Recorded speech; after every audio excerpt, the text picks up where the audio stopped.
Commissioner Deepak Rawat का आज जनता दरबार था, जिसमें सूदखोरी के मामले, लैंड फ्रॉड के मामले, आपसी प्रॉपर्टी का संबंधी शिकायतें, लेन देन, नर्सिंग कॉलेज की छात्राओं ने भी इंटर्नशिप के दौरान भत्ता दिए जाने को लेकर कमिश्नर दीपक रावत के समक्ष अपनी समस्या रखी। जनता दरबार के दौरान कई सारी समस्या देखने, जिसका निस्तारण उनके द्वारा मौके पे किया गया।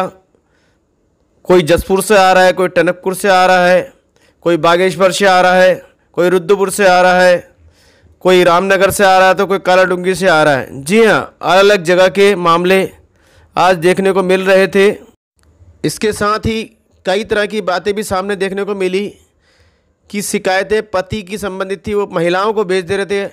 महिलाएं कुछ बता नहीं पा रही थीं कि अपनी समस्या, बड़ी अजीब स्थिति भी हो जा रही थी क्योंकि उन्हें मामला ही नहीं मालूम था, वो आके बैठ जा रहे थे।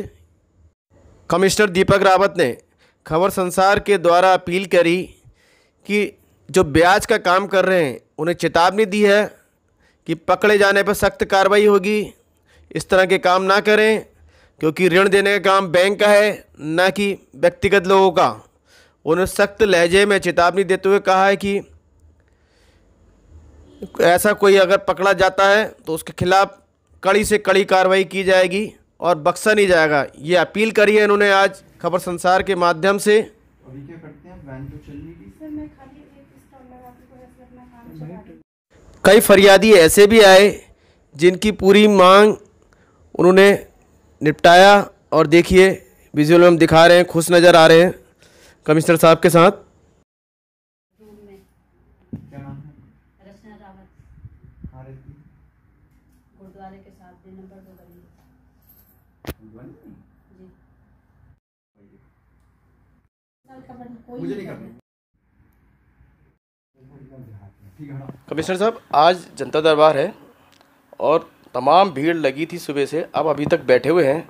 किस तरह की समस्याएं हैं और किस तरह का कुछ सॉल्व हुए मामले, थोड़ा बताइए। देखिए, माननीय मुख्यमंत्री जी के निर्देश हैं कि लगातार पब्लिक से संवाद किया जाए। पब्लिक की जो समस्याएं हैं हम अलग अलग तरीके से लेते हैं। जो हमारी 1905 हेल्पलाइन है, सीएम हेल्पलाइन, उसमें भी शिकायतें आती हैं, और व्यक्तिगत रूप से भी सभी डीएम्स को निर्देश हैं। और मैं भी शनिवार को जनता मिलन करता हूं, बाकी दिन भी पब्लिक से मिलते हैं, पर आज केवल जनता मिलन करते हैं। तो मुख्य रूप से आज जो शिकायतें आई थी ज़मीन के विवादों की, तो खैर थी ही।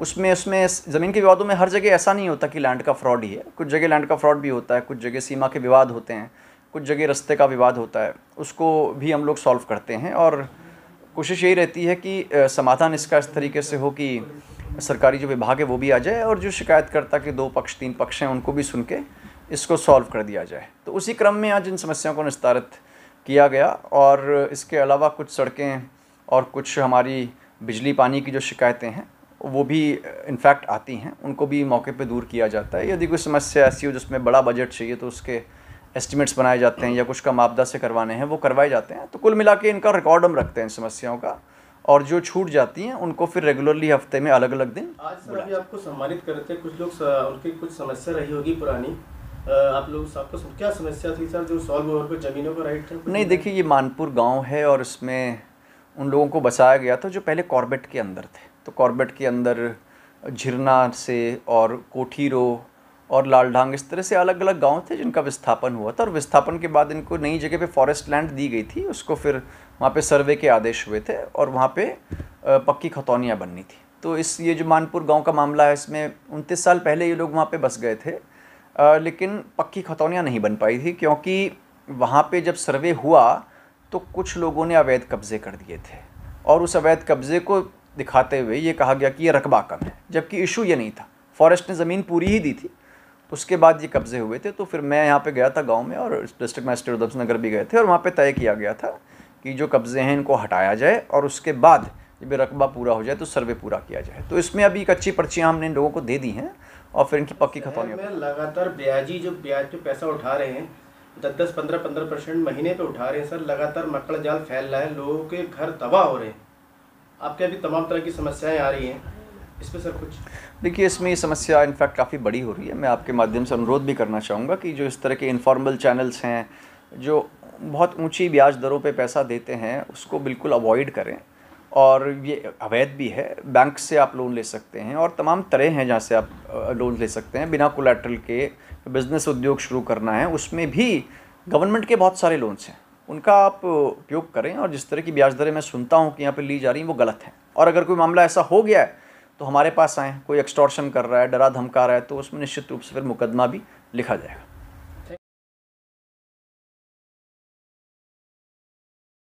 रावत जी, लैंड फ्रॉड के मामले भी लगातार कुमाऊं मंडल में बढ़ रहे हैं, क्या कहना चाहेंगे? अभी बीच में मैं सब रजिस्ट्रार के दफ्तर भी गया था, तो जो प्रारूप हमने बनाया है वहाँ पे लैंड खरीदने से पहले जो भर के देना है, तो इसको तो जो डीड राइटर्स है वो भर रहे हैं, भरवा उन्हीं के माध्यम से रहे हैं। लेकिन इसमें विकल्प उनके पास है, जो ज़मीन खरीदता है या बेचता है वो चाहे तो पटवारी से भी सत्यापन करा सकते हैं। हमने उन्हीं के ऊपर छोड़ दिया, उनको जिसमें सहूलियत हो। तो वो गिरावट आई है। अभी पिछले हफ्ते भी एक लैंड फ्रॉड का मामला आया था जहाँ पे पंजाब के कोई रहने वाले थे, उनकी ज़मीन पहले उन्होंने ख़रीदी थी, अब उस पर कब्ज़े में कोई और है, उसमें भी सेटलमेंट करके उनको 20 लाख के चेक वापस दिलवाए गए थे। तो निश्चित रूप से इसमें गिरावट तो आ रही है, लेकिन क्योंकि प्लॉटिंग बहुत तेज़ी से हल्द्वानी में हुई है, रुद्रपुर में भी तेज़ी से हुई है। रुद्रपुर में भी इस तरह के मामले आ रहे हैं कि प्लॉटिंग हो गई है, बेसिक फैसिलिटीज़ जैसे वहाँ पे जल निकासी की मेनली और रोड्स की वो नहीं है। कल भी रुद्रपुर के एक मामले में हमने भौतिक सत्यापन किया था जहाँ पे जयनगर में ऐसी एक कॉलोनी हमें मिली, तो उसके बाद वहाँ पे उस पर ख़रीद फ़रोख्त पे वहाँ पे भी रोक लगा दी गई है। और सभी जगह हमने प्राधिकरण में कहा है कि ऐसी लैंड पे आप रोक लगाइए।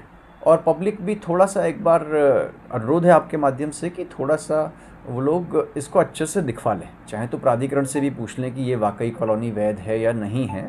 अदरवाइज़ बाद में कुछ लैंड फ्रॉड की दिक्कतें भी आती हैं, लेकिन लैंड फ्रॉड से ज़्यादा दिक्कतें ये आती हैं कि वो एक कॉलोनी बन जाएगी जो अनप्लान्ड होगी और उसमें बहुत सी फैसिलिटीज़ की दिक्कत होगी, पार्किंग की भी और सड़कों की भी, और जो कि फिर अनियोजित विकास की श्रेणी में आएगा। तो वैसे मामले कुछ आए, उनको सॉर्ट आउट किया गया है।